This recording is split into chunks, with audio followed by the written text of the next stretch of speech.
One of the most beautiful sounds in guitar and music is the sound of the double stops. Now, that sound that we know so well.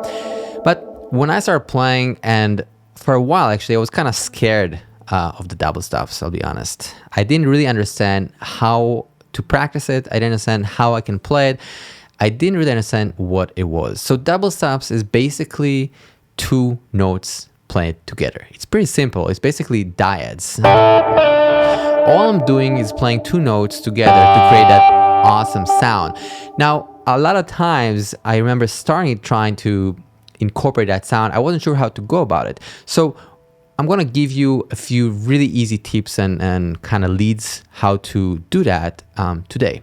And you can use everything you already know, which is awesome. Before we dive in, if you want to get the most out of this video, there is a full transcription with tab and notation on Patreon. Check it out. There's also a week free trial there. So I hope to see you there. Thanks. What we're going to do right now is take the good old faithful A minor pentatonic position, this position here, and we're going to play two notes together. This is the framework. So I'm playing two notes, the note A and the note D together. It's the first sound. Then I'm going to the next two, which would be the notes C and E, and then D and G, E and A, G and C, A and D, C and E, D and G, E and A, and then G and C. And visually speaking, you can see how I'm grabbing the notes from the position. Now, it is very important to understand the framework, because a lot of times what happens with a lot of folks, they're trying to do it and they kind of have only one position or only one place that they can do it at, and they always play the same lick. Now, it's okay, but in truth, if you just take the position and see how these two notes relate and how we can create these dyads, these double stops, your world is way, way bigger and way wider. And you can do it later on with different sounds, different scales, and different position of the A minor pentatonic.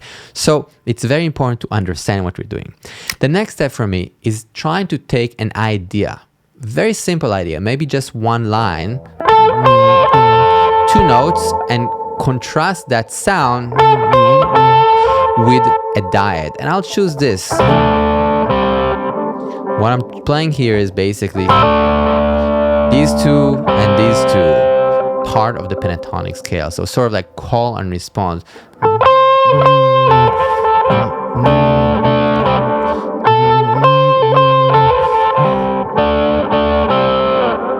Now, although this is simple information, it has a lot of intention and therefore a lot of power. And you can hear a lot of artists, a lot of amazing artists, that utilizing this as a very strong tool. Again, the idea is one line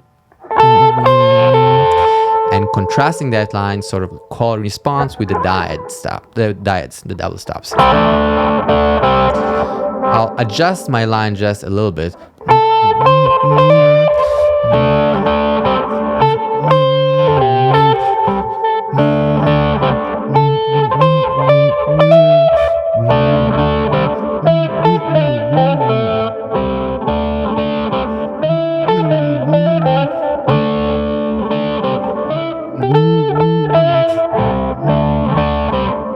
So all of a sudden, what I did was sort of the crossroad between an exercise, learning the framework, where I'm consciously trying to learn a new skill, which is dyads, double stops, and the pentatonic scale, and basically improvisation, right? So what I was doing is playing very simple ideas around the A minor pentatonic, and I was completely committed to A minor pentatonic, and I'm playing it with the idea of question and respond, call and respond.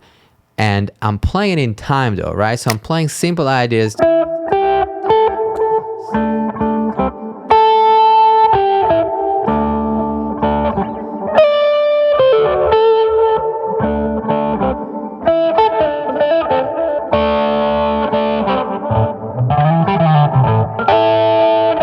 So let's do one more variation where I'll play the double stops actually here, lower. I'll play these two and try to play a line on the top on the high register.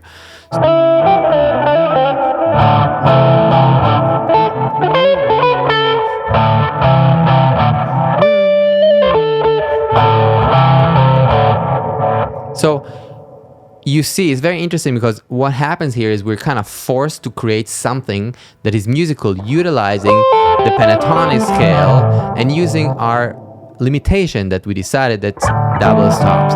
And I'm trying to be creative, and I'm trying to kind of follow my own guidelines of saying call and response, call and response. Da, da, da.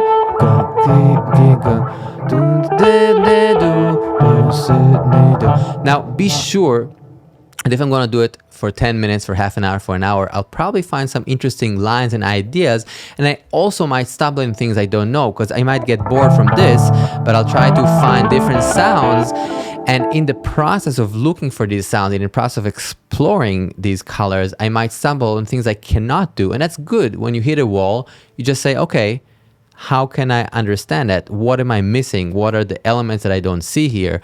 And so I will work again on framework. Maybe I don't see the double stops here. So that's great. I'm trying to play it and I'm kind of stuck. I'm stumbling. So then I'll say, okay, let me try to work on the double stops on this position and this neck of the woods until that's comfortable. One more idea with the double stops is also this kind of sound. So if I have a G major, right, I can play these kind of colors. So it doesn't all have to be sort of distorted and bluesy. It can also be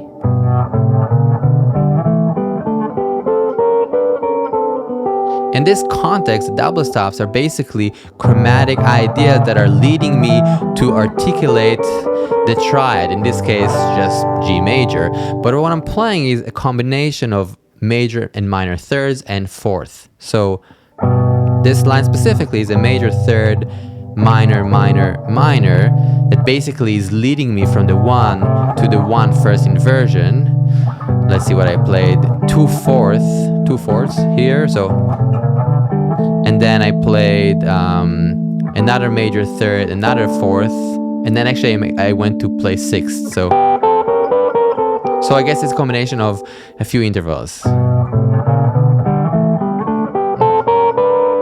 But what's interesting about it for me is the idea that I'm articulating the G major triad using these intervals that are leading me again and again to the 1, 3, and 5 of the chord. So I'm using the double stops to articulate these sounds and trying to basically embellish these sounds that are the core of my chord. The core again being 1, 3, 5, and playing the things around it, the 4 to the 3, the 2 to the 1.